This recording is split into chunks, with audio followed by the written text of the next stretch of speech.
UKLO 1 year masters. No IELTS required up to 5 years visa. High visa success rate.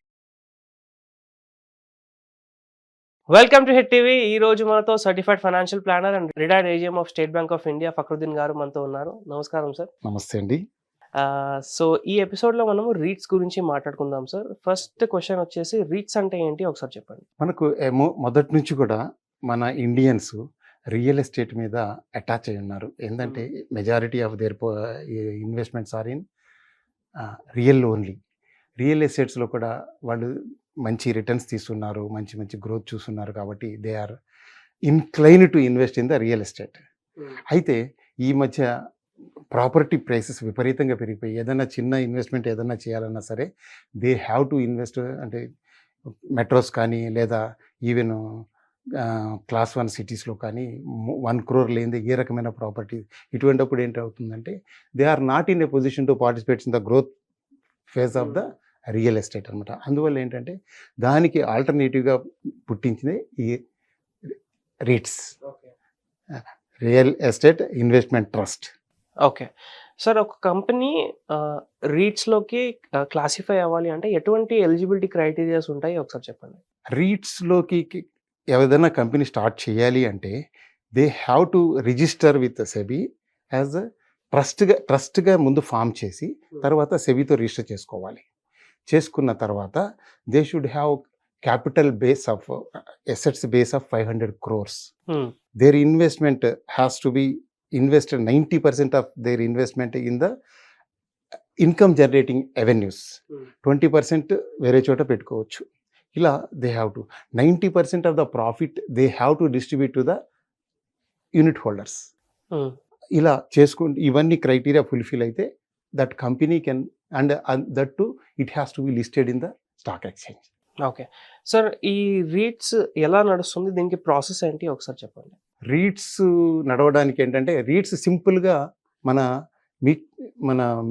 Mutual funds నడిచినట్టే నడుస్తుంది. ఎలాగంటే యాక్చువల్గా ఈక్విటీకి అయితే ఎలాగైతే public ఇష్యూకి వచ్చేసి మనకు వాళ్ళు ఓపెన్ ఆఫర్ ఇచ్చేసి మన దగ్గర నుంచి number of through out the country ఎలాగైతే క్యాపిటల్ ఎక్వైర్ చేస్తారో అదే లైన్స్లో వీళ్ళు కూడా ఎక్వైర్ చేస్తారు through out the country. Acquire చేసిన అమౌంట్ కమర్షియల్ ప్రాపర్టీస్లో కానీ లేదా షాపింగ్ మాల్స్లో కానీ ఇన్వెస్ట్ చేస్తారు. ఇన్వెస్ట్ చేసి దాంట్లో నుంచి వచ్చే రిటర్న్సే వాళ్ళ ఇన్కమ్ అనమాట. దీంట్లో ఓనర్షిప్ అనేది ఉండదు. ఓనర్షిప్ మనకు ఇన్వెస్ట్ చేసామని చెప్పేసి మనకు ఏ రకమైన ownership, instead of ownership we get some units which represent the asset class that list అవుతుంది. కాబట్టి we can any time we can sell it and come back.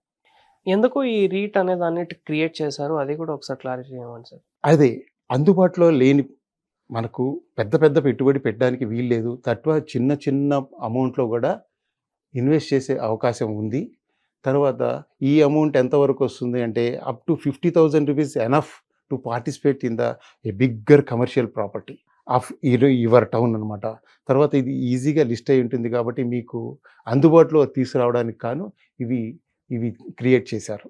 And దీంట్లో రిటర్న్స్ ఎలా జనరేట్ అవుతాయి? అది రెంట్స్ మీరు ఇచ్చిన ప్రాపర్టీ మెయింటెనెన్స్ అవి చేసిన తర్వాత మీ నెట్గా మిగిలే అమౌంట్ రెంట్. మనం ఏదైనా కమర్షియల్ ప్రాపర్టీ ప్రమోట్ చేసి దాన్ని లీజ్కి ఇచ్చాము అంటే దాని మీద obviously we will generate rents. ఆ రెంట్ తర్వాత ఇంకా వేరే ఏదన్నా ఎక్స్పెన్స్ ఇవ్వన్నా సరే అవన్నీ మనం తీసేసిన తర్వాత నెట్గా మిగులుతుంది. ఆ రెంట్ షేర్ చేయడానికి వీళ్ళందరికీ పనికొచ్చే విధంగాను ఈ రీట్స్ ప్రమోట్ చేయడం జరిగింది, ఫ్లోట్ చేయడం ఇండియాలో జరుగుతుంది. ఇది ఇంటర్నేషనల్ లెవెల్లో అదర్ కంట్రీస్లో బాగా ఇదైంది. మన ఇండియాలో రీసెంట్గా ఇన్నెసెంట్ స్టేజ్లో ఉంది. లాస్ట్ 10 years క్రితం స్టార్ట్ అయింది. ఇప్పుడు బిగినింగ్ స్టేజ్లోనే ఉంది. But it is coming up. It will be sooner it will be pick up. Okay, రీట్స్లో ఇన్వెస్ట్మెంట్ చేస్తే ఎటువంటి బెనిఫిట్స్ ఉంటాయి అని చెప్తారు, అది ఒకసారి. మనకు 90% ఆఫ్ ద అంటే యాక్చువల్గా మన రియల్ ఎస్టేట్లో ఇన్వెస్ట్ చేస్తే ఏ హౌసెస్లోనూ వాటిలో ఇన్వెస్ట్ చేస్తే మనకు వచ్చే రిటర్న్ చాలా తక్కువ ఉంటుంది. ఇది కమర్షియల్ ప్రాపర్టీ కాబట్టి దీనికి వచ్చే ఇన్కమ్ రిలేటివ్గా ఎక్కువ ఉంటుంది. అదే మీరు రియల్ ఎస్టేట్లో ఇన్వెస్ట్ చేస్తే అమ్ముకోవడం కష్టం.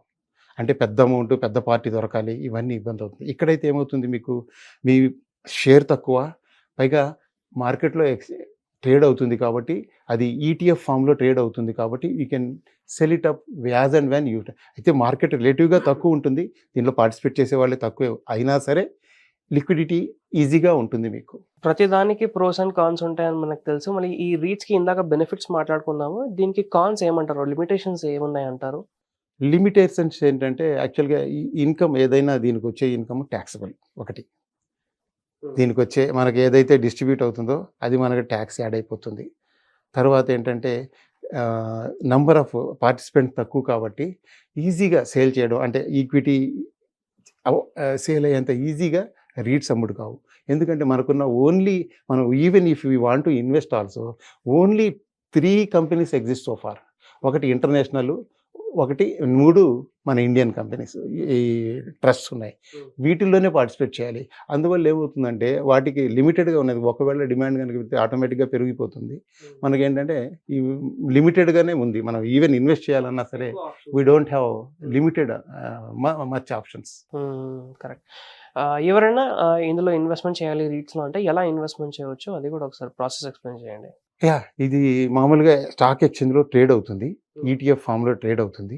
మీరు ఎప్పుడైతే పార్టిసిపేట్ చేయాలి అనుకున్నారో మీరు ఆ పర్టికులర్ డేలో మీరు any time you can purchase that during the business hours purchase చేయొచ్చు. చేసి మీరు మీ ఆటోమేటిక్గా మీ పేరు మీద ట్రాన్స్ఫర్ అయిపోతుంది. Thereafter you will become owner of that property అనమాట. Of course in the form of equities అనమాట. ఫ్రాక్షన్ మీకు చిన్న అమౌంట్ అయినా సరే యూ విల్ బికమ్ ద ఆ ప్రాపర్టీలో ఓనర్ అయిపోతారు. ఇక్కడ ఏంటంటే మీకు దీనికోసం పెద్దగా ఇబ్బంది పడాల్సిన అవసరం లేదు. దీనికి ఖచ్చితంగా మీకు కావాల్సింది ఏంటంటే డీమ్యాట్ అకౌంట్ కంపల్సరీగా కావాలి. ఎందుకంటే అది మీ డీమ్యాట్ అకౌంట్లోకి ట్రాన్స్ఫర్ అవుతుంది కాబట్టి. సో లాస్ట్ క్వశ్చన్ ఏంటంటే రీట్స్లో ఎవరైనా ఇన్వెస్ట్మెంట్ చేయాలనుకుంటే చేస్తే బాగుంటుందా, లేదంటే ఇప్పుడే వద్దు తర్వాత చేస్తే బాగుంటుందా? దాని మీద మీ పర్సనల్ ఒపీనియన్ ఏంటి? రీట్స్లో ఇన్వెస్ట్ చేయడానికి అట్ ప్రజెంట్ ఏంటంటే ఇది easy accessible to everybody can participate. అంటే చిన్న అమౌంట్తో రియల్ ఎస్టేట్లో పార్టిసిపేట్ చేసి ఒక మంచి కమర్షియల్ కాంప్లెక్స్లో నేను ఓనర్ అనుకోవడానికి వీలుంటుంది. అలా అంటే చిన్న అమౌంట్తో కూడా మనం పార్టిసిపేట్ చేసి ఆ ప్రాఫిట్స్లో మనం షేర్ చేసుకునే అవకాశం కూడా రీట్స్లో ఉంది. అయితే ఏంటంటే లిమిటెడ్ మార్కెట్, దానికి లిమిటెడ్ పార్టిసిపేషను, తర్వాత పెద్దగా ఆప్షన్స్ లేకపోవడం వల్ల ప్రస్తుతానికి ఏంటంటే మొత్తం ఎక్కువ పెట్టుబడి దాంట్లో పెట్టకుండా maximum 5% of your investment can be considered for REITs. Okay. So ఎవరైనా వాళ్ళ పోర్ట్ఫోలియోలో ఒకవేళ రీట్స్ని యాడ్ చేసుకోవాలి అంటే సార్ సజెషన్ 5% వరకు మీరు చేసుకోవచ్చు అనమాట. అంతకు మించి చేయాలనుకుంటే ఇక అది మీ ఇండివిజువల్ చాయిస్. ఇలాంటి ఇంట్రెస్టింగ్ ఎపిసోడ్స్ కోసం మన ఛానల్ని సబ్స్క్రైబ్ చేసుకోండి, వీడియోని లైక్ చేసి ప్రతి ఒక్కరితో షేర్ చేయండి. Thank you sir. Okay. Hit TV app ని డౌన్లోడ్ చేసుకోండి. ఇందులో short news, live news, entertainment movies అన్ని అవైలబుల్ గా ఉన్నాయి. Please download Hit TV app. Hit TV app hit TV యాప్ని ఫ్రీగా డౌన్లోడ్ చేసుకోండి.